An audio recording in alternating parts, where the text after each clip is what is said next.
Thanks everyone for coming. This is Carlos. He's going to tell you more about himself and Prairie Creek Conservation. Well, good morning, everybody. Again, my name is Carlos, and I have the privilege of being the executive director for Prairie Creek Conservation Cemetery, a local not-for-profit community cemetery here in Gainesville, Florida. And so I'll be just going over a presentation about the cemetery itself. I can delve into different forms of body disposition choices and then take questions at the end. But first I have a video just to have an introduction of the place for you. And then after that we'll get started. So we can go ahead and begin.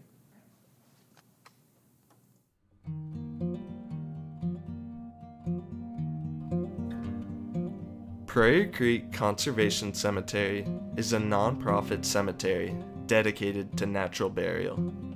The cemetery's 93 acres of prairie and forest are situated in Alachua Conservation Trust's 600-acre Prairie Creek Preserve in Gainesville, Florida. The mission of Prairie Creek Conservation Cemetery is to provide a natural burial choice that conserves land and reunites people with the earth. For a burial to be considered natural or green, 3 criteria must be met. There can be no embalming. Vaults are not utilized in the cemetery, and all burial products must be biodegradable. At Prairie Creek Conservation Cemetery, bodies can be buried in either a fabric shroud or in a biodegradable casket like one made from unfinished wooden, wicker, or woven reeds. No tombstones or headstones cover the land here. Instead, graves are identified with small custom brass markers, which do not disrupt the natural landscape. Visitors often decorate the graves of their loved ones with natural and biodegradable materials found in the cemetery. At Prairie Creek, we take the idea of natural burial a step further by combining it with land conservation efforts, making us a conservation burial ground. Prairie Creek Conservation Cemetery was the 4th certified conservation burial ground in the country. Our land is protected in perpetuity by a conservation easement. Revenue from burials is used to care and restore our land, as well as acquire more environmentally sensitive spaces. Each and every burial here is unique and special. All graves are dug and prepared by hand by community volunteers. Family and friends of the deceased can participate as much or as little in the burial process as they wish. At Prairie Creek Conservation Cemetery, we believe helping people bury their loved ones in whatever ways are most meaningful to them. Prairie Creek is more than just a place to bury the dead. It is a vibrant, diverse ecosystem with trails for visitors to hike and explore 365 days a year. We are constantly working to restore and preserve the natural landscape with respect for all who are buried here. At Prairie Creek Conservation Cemetery, we make burials as accessible, economical, environmentally friendly, and meaningful as we can. We believe that returning people to the earth while protecting and preserving the land is the ultimate legacy to leave behind for future generations. Prairie Creek Conservation Cemetery serves as a living memorial that honors the lives of all who are buried here.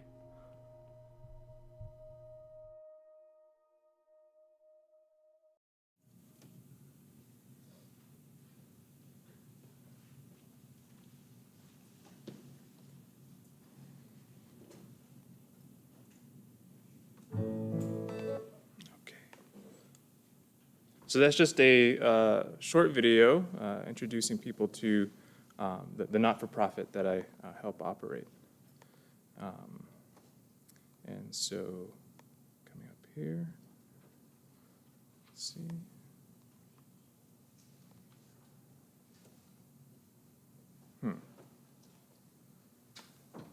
Give me one moment, just trying to find my presentation. That photos here. And that video is great, by the way. Thank you. Yeah. Did you all see Mike Myers? Yes? Yeah, figured that was mine. Mike is a regular digger. Oh, is that right? Yeah, I think Hutch is also. he is. Kevin Conlon, too. Mm-hmm. My sister Melanie Dix. There's a lot of people from UCG that come out and help, and a lot that we've actually helped reunite with the earth in this way. So, yeah. Show of hands, who has a friend or loved one buried at Perry Creek? Yeah. And Joanne, technically you do, we buried Pamela Berry there just yesterday. David Dick is out there, Gladys Lamison is there, a number of UCGers. In fact, Kathy Campbell was the first one. Mhm. Yeah. Looks good.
Members that were meeting for about 3 years so they could develop this special place for our community.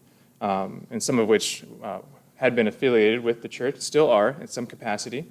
And we're also in partnership with Alachua Conservation Trust, ACT. And they've been in operation since 1988 and protecting and conserving land for this portion of Florida and beyond as well. Back when we had began operating, as in the video that we had just seen, we were the 4th certified conservation burial ground to be operational in the U.S. And since then, there's probably about like 12 in the entire country. I know there's another area in Tampa that's working on getting their conservation easement, which I'll go into a bit more later on, that are friends of the cemetery, and we hope that they can, so they can also be another provider for this burial choice.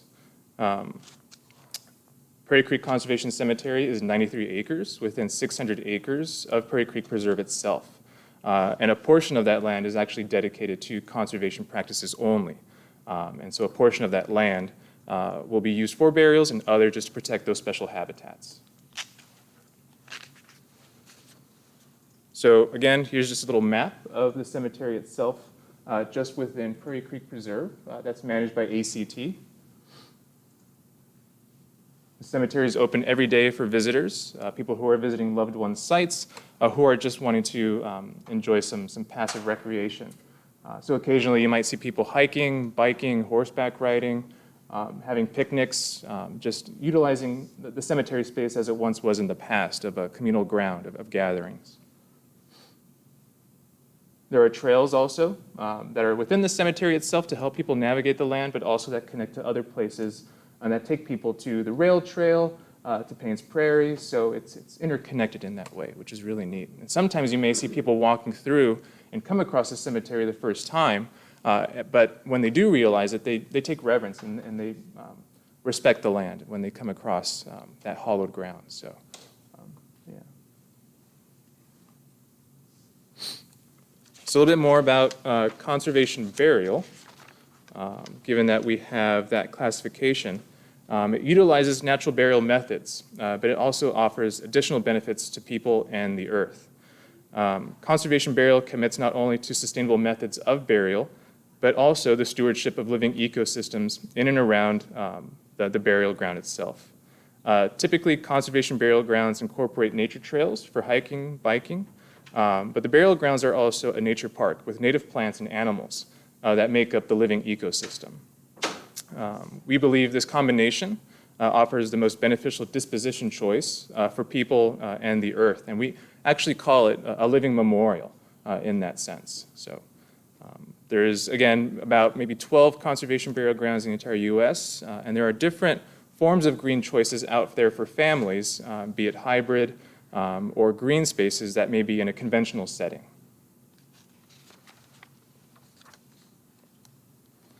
The three most important principles of natural burial that we utilize at Prairie Creek is no embalming of a body. That way, when someone is laid to rest at the cemetery, their body becomes one with the earth. Second is no use of vaults or liners, so meaning no concrete, plastic, metal in the ground that would hold a body in limbo. And so a lot of people don't realize that those are what's being used at a conventional cemetery. So that would hold a body or a container in there, not really allowing it to go back. Biodegradable containers are also something that people can use, although a lot of families that we help, they just use a shroud, so a linen cloth, something that's environmentally friendly made. That's something that is both economical for the family, but also could be meaningful, could be something like an heirloom quilt, or just something as simple as like a bed sheet. And so that's usually something that people tend to use. Can I jump in? Yeah. Pamela was wrapped in a family knit quilt, crocheted quilt. It was beautiful. Yeah. Her mother, it was her mother's. Yeah, so stuff like that, we have the flexibility and the openness for people to do that, and that's actually what people would use in the past. And so if people want to do something special in that way, they can just consult with us and we can make sure that it fits within our rules and regulations so we can maintain our certification. Other biodegradable containers that could be used would be urns also that are made out of untreated wood, wicker, sometimes even cardboard or newspaper. It just depends on what people want to do. We'll save questions just to, I just yeah. saying about an urn, I made Yeah. my mom a clay urn that I didn't fire. Yeah, I think that would be, Very nice. yeah, that sounds environmentally sound, so, In yeah, at yeah. Prairie Creek. yeah, yeah. That's wonderful, yeah. So we allow for people to do that too, so they can create their own. We had a gentleman not too long ago make something for his father out of wood, so it was definitely very special. And so stuff like that not only helps with people and their end-of-life choice and wishes, but it also helps people who are in the end-of-life care field. And so when we're not using embalming fluids, we're helping morticians so that they're not exposed to those carcinogenic materials. You know, it can be detrimental to their health. So it reaches every aspect, this form of body disposition choice. Here again are some just examples of those containers. Like I mentioned, shrouds are something that we use a lot out in the cemetery. It's not a product that we ourselves can sell. We can only take money after death for that individual that's being laid to rest. And so we don't sell any products or any other services than opening and closing a grave. These are things that the family would either have to find themselves, make themselves, or maybe even get through a funeral home, third party. So there are ways that people can get these. So again, shrouds, wicker caskets, untreated wood, cardboard, there's even seagrass, banana. So there's so many options out there and choices for families to use.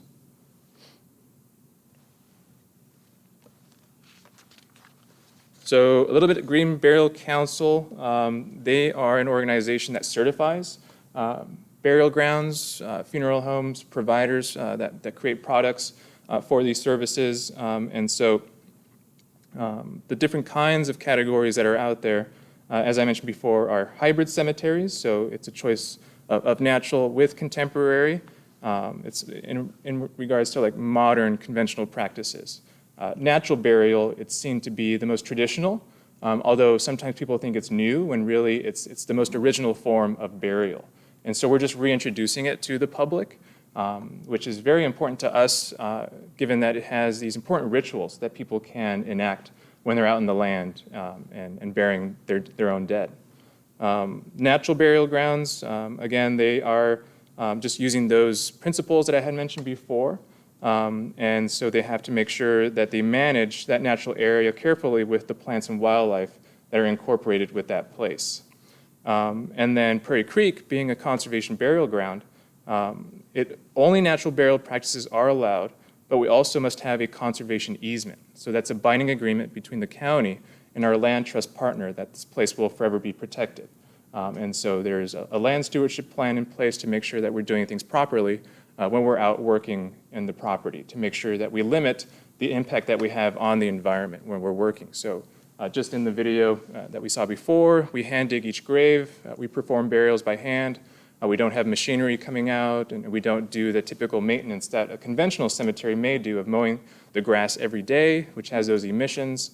And so those are usually the practices that we enact.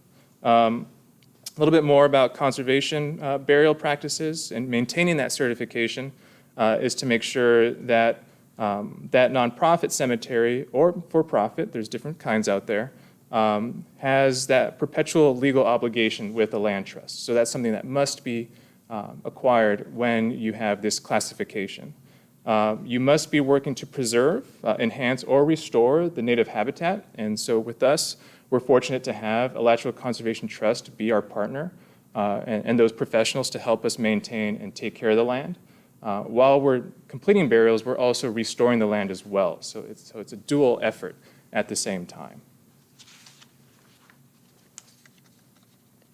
A little bit more about conservation burial practices. A portion of that land also must be dedicated to preservation only and not to have burials ever completed on that. So about more than half of the 93 acres of the cemetery is comprised of just that, for just preserving the meadowland ecosystem, the woods, and even a few wetland habitats that have some incredible wildlife. We have a resident gator out there, which is pretty neat that I tell people, so it's pretty neat.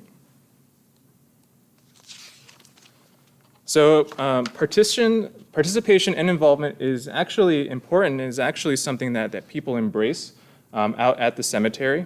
And so we've actually witnessed a lot of families and friends that really want to have a hands-on experience to get that literal physical closure when you're taking care of your own.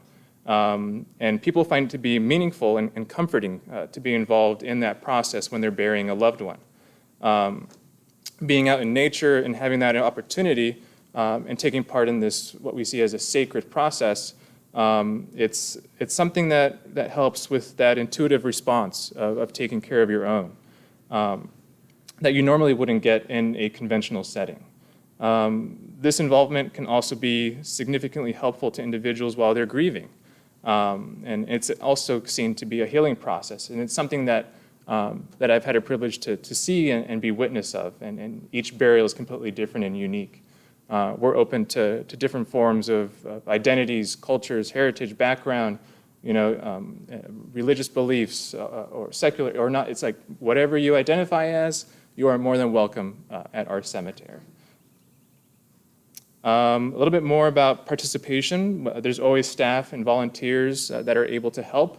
So we do as much or as little that the family needs. But what's been interesting is during the past couple of years with COVID and us having to limit people out in the land is that families have been doing a lot themselves. They've been digging graves themselves. They've been actually completing the burials themselves with the guidance of staff members, which has been wonderful to see. But we also have the backup in case.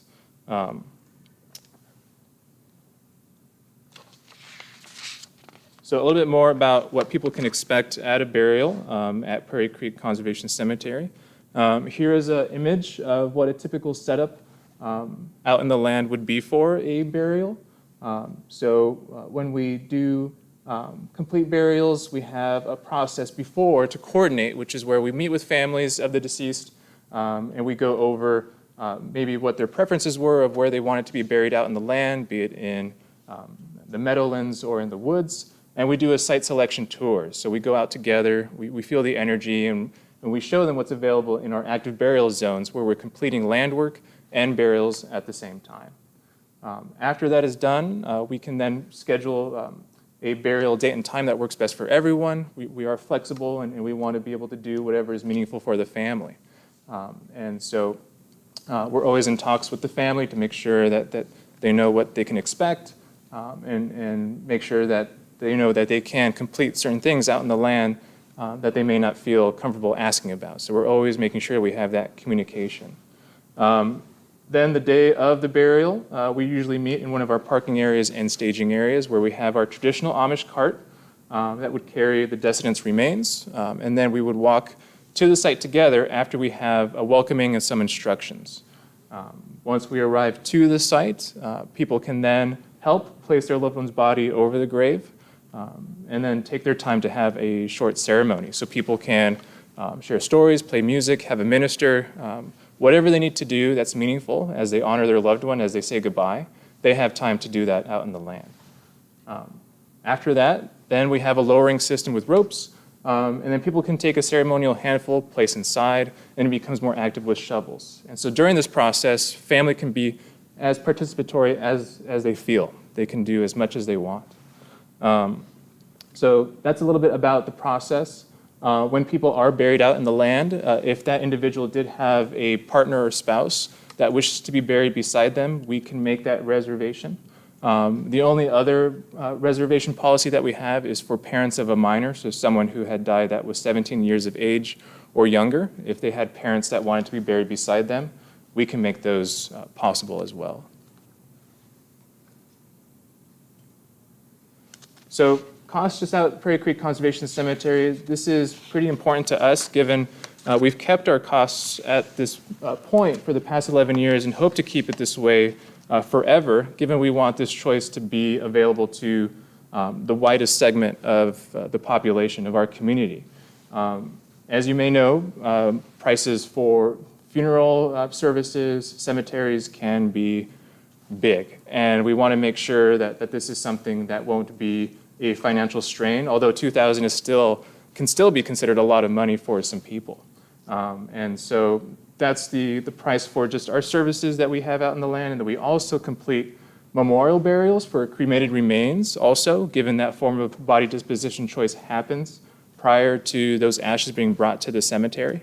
And so we do allow for people to participate in taking care of the land and being a part of this movement by doing those sorts of burials out in the land. Each grave, as we had seen in the video, for those who are buried at the cemetery, they do get that free brass marker that carries the decedent's name, typically birth, death dates on there, or any kind of moniker that they wish to put on there. And so that's something that is out in the land so that people can identify a specific site when they're out visiting, although people can completely forego that if they want a completely natural burial. We keep those records on file so we know exactly where everyone is buried if people do want to do that. Again, the cemetery is open every day of the year from dawn until dusk, and we're always available by phone or email. If people have questions or ever need help out in the land, we're more than happy to just jump in our car and come on over and help anyone that's there that needs it. We also recommend people, if they haven't been out to the cemetery or had a guided tour with a staff member to learn more or answer even more specific questions, and to see what we're doing with land work and burials, just to give us a call to schedule a guided tour. So we're more than happy to do that with folks. But I think that might be getting close. Let me see here. I got a few more. How are we doing on time? We're doing okay? Good? Yeah. So as I mentioned before, the only services that the cemetery provides is that of the opening and closing of the grave. And so the other necessary services that people will need when completing a natural burial is that with completing state-mandated paperwork, transportation of a body, and then also cool storage, so refrigeration at an institution. That is if they're not doing a home funeral, which I'll go into comparing with this, the services of a funeral home in just a moment. So that's something that people need to think about as they are pre-planning. And so we help people with imminent burials, but also with people who are thinking ahead. And so there are ways that people can pre-plan with us, even though we can't take payment in advance. So here I got just a couple differences here. We have these two categories of working with funeral homes and completing home funerals. I would say each year we do about 2 to 3 home funerals. That's where families are taking care of their own dead. And so there's a lot more responsibilities when you are doing that, and it takes a lot more coordination and communication with all the parties that are involved, be it the cemetery and your local health department.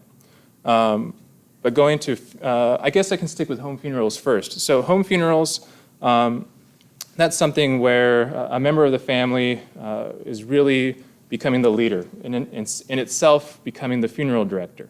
And so they need to start communicating these wishes with people. That way they can start to get that help. There's a local group in town that you might have heard of called Final Friends, and there are other independent funeral directors that can help guide people with those specific services. But it just takes careful planning and timing, given that you want to be able to complete that burial within a couple days. And so funeral homes, each one is completely different. And so we recommend that people just call as many as they can, find something that's meaningful for them and their families. Price points can be different, services can be different. And our cemetery has worked with funeral homes all throughout the state of Florida and even from outside. And we've noticed that there are some major differences, both economically and both in the services that they provide. As I mentioned before, we'll work with any funeral home, and the neat thing about this growing movement is that we've seen a lot of demand from the public, and we see that through the funeral homes. There's some that have never completed a natural burial before, and they're asking us, what do we do? How can we help these people? And so part of our mission is not to only educate our community, but also those institutions that are trying to help people with this choice.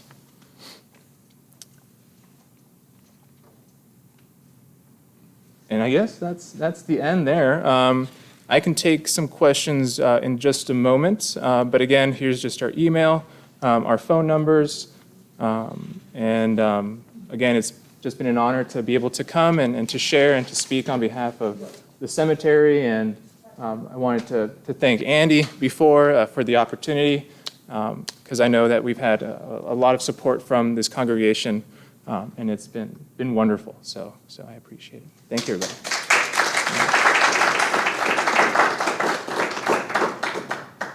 Yes? A friend of mine, Dennis Schumann, has worked for a long time with Prairie Creek facilitating preparation of bodies and also the Jewish cemetery. Can you address those? So Dennis, works for Final Friends. He actually founded that group that helps people with wanting to complete home funerals. And yes, he's been affiliated with the cemetery at some capacity of being a resource for families who want to complete natural burials. And so it's been great to have his support, along with, I believe, his partner that helps people in the community. And so I know that whenever we do have families that are trying to think about doing a home funeral, we relay his contact information to help start the process of figuring things out. A lot of people think that natural burials have to be done quickly. That's not the case. It's a common misconception of people thinking that a body has to go into the ground within a few days. Of course, we will do our very best to complete those wishes for someone who is practicing a religious belief where the body has to be in the ground within 24 or 48 hours. But as long as that individual's body is in cool refrigeration, a burial can take place anywhere from a week, 2 weeks, even 2 to 3 months. So it just depends on the condition of the body when that person had passed and what the family needs to do to coordinate for the burial. So, yeah. Yes? Is there any particular type of urn that the ashes have to be delivered to you in? Good question. So out there's a lot of different environmentally friendly made urns that are out in the market. Although there are some that we recommend to folks that are either paper based. That way it can go back to the earth a lot more quickly.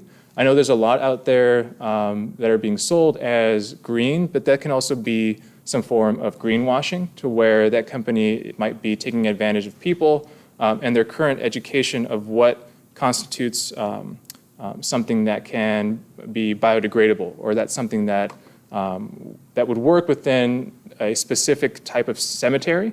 And so there are some that we recommend, like I mentioned before, paper, cardboard, newspaper, untreated wood, clay. So stuff like that can go back. But other things, for example, like maybe ones that are made out of, say, a high concentration of salt, that might be something that we would say no to, given the ashes themselves are already high in pH level and salt properties. And so that could be quite harmful to the environment. So things like that, people can always ask us before they buy something to make sure that it fits within our rules. Yeah. Yes? One of the questions I get often is, what if a body has like metal body parts? Good question. What happens then? Yeah, so we allow for that to be placed into the earth too. We don't want to have anything invasive done to the body in that regards, and so even if it's a little amount, or even if someone does have like a rod in their leg, we don't make it to where that has to be removed, so that's just fine, yeah. Yes? I signed up with you guys a long time ago, but it's feeling a little more relevant now. Mhm. Years later. And I have a letter that I was sent that said, you don't need to do anything else. This was in 2012. Great. Is that still valid? Correct, yes. I don't got to do Nope. anything at all? Yeah. Okay, great. Yeah, very good. So I'm glad you brought that up. So for people who are interested in being buried at the cemetery and who have true wishes of being buried there and that wish to have a space saved for them, we have something called a burial preference form. And so that's a document along with our burial planning guide that you can find online that you can print out, fill out, and then send back to us. That way we can put it into our filing system and save a space somewhere in the cemetery. As of now, we've completed about 800 burials. And we have about 1,300 of those documents of people who want to be buried at the cemetery in the future. And so we want to make sure that we have those areas saved for folks. And so as long as you send that in, you get a letter back, that's an acknowledgement that we have it and that it's on file both physically and digitally. So So how much space remains? good question. So as I mentioned before, the cemetery itself completely is 93 acres. Burial space is about 40. And we can only bury about 100 people per acre, given that's a certification rule that we have to follow with the Green Burial Council. So we're at about half capacity with those 40 acres right now at this time. Yes, yeah. In terms of that, you only have, having gone through this, you have your burial preference form on file with them, but you need to have the person in your life that's handling your estate needs to have access to be able to write a check for $2,000 after your death, like pretty immediately, so it can't be caught in progress. So it may be a good idea to have that set aside for somebody, for that your estate person to be able to immediately write that check. What we did is we worked with a funeral home and we prepaid everything, and that $2,000 was part of that. So the funeral home actually dispersed that $2,000 to the cemetery for us, and then did all the paperwork and did the cold storage. But just keep that in mind, that you have that form on file, they'll absolutely accept you, but somebody in your life that's staying behind needs to be able to write that check. And to Can I that ask point, what funeral home you used? We use Williams Thomas, I also, just because of its reputation. I also want to say that we have forms here at the church called In the Event of My Death. And for example, Pamela had very clearly put in her form that she wanted to be buried at Prairie Creek Conservation Cemetery. And so, depending on your life situation, I immediately looked at that form after she died, and so I could then advocate, or the church could advocate for you in that event as well. Yeah. Does that make sense? We know that your final request is to be at Prairie Creek. So what did you do to advocate for them? What was Well, your- Walt already knew, obviously, Right, Walt sits on the right. board. But in case someone doesn't have someone like I Walt, see. I could, fellows Yeah. know each other well. And on that form too, there's areas where you could fill in for a contact person or someone that's going to be helping with coordinating that burial. And so that's something that you should make a copy of and share with that individual, share with either an executor or someone that's managing those financials for you on your behalf. And then also with an intended funeral home, anyone that's going to be involved, that's something that you can use to help with completing your final wishes. So that's something that's very important to do. Yeah. Yep. So what preparations would need to be made for a co-burial? For which one? Burial of two partners in the same place. Yeah, so that would be to where we would have to dig two separate graves in that sense, in two different plots. Is that what you're talking about specifically? If say, for example, hypothetically, if two people died, they were partners, we would just do that out in the land to where we would follow those instructions if they had filed a burial preference form with us of where they wish to be buried, and then just doing just that, of having somewhat of like a companion burial, but in a different sense to where we have to utilize two different spots, given we have those rules that we have to follow. I know some other cemeteries, they may be able to dig maybe like a wider grave to do that in some ways, of like having two bodies laid to rest in that sense. But for us, and with our specifications, we can only place one body per plot, per grave. Yeah, exactly. Yep, exactly. Yes? How was the land originally preserved? So before it was owned by private entities for multiple uses. One, it was cattle grazing. One, it was used for exotic hunting. And so the land wasn't really being taken care of before it had been taken up by ACT. And so what we're doing is we're trying to restore it back to its native state. And so the woods, it's a mesic hammock woodland that we're trying to bring back. And then the meadow ecosystem is a sandhill-based meadow ecosystem. And so we're trying to bring that back to its native state that it was once thousands of years ago. And people can start to see that. Some aspects in some projects that we're working out in the cemetery, you can start to see our efforts come to fruition. And so it's definitely something quite special to be a part of that, not only to help people bury their loved ones, but to also help the land. So it's pretty neat. Yeah. Yes? If we're going through a funeral home, is the funeral home the party that contacts you? They'll be eventually talking to us, yes. So the family doesn't have to contact you directly if we're going through a funeral home? We will also need to have communication with the family, given we need to complete site selection, and also give them important information that maybe the funeral home won't give them. The funeral homes, when they start to have that initial contact, they may try to control everything in that way and not really tell you what rights you have or what you're able to do. And so we recommend people to give us a call. That way we can give them some guidance on what they're able to do. And so that's something that's very important. Yeah. We have about 7 minutes before the 11:15 worship begins. So I just want to say thank you, Carlos, again, for the great work that you're doing Yes. and the time. Yeah. Peggy can grab them, I think, after, but Yeah. thank you again so much. And thank you all for being here. Yeah, okay. Yeah.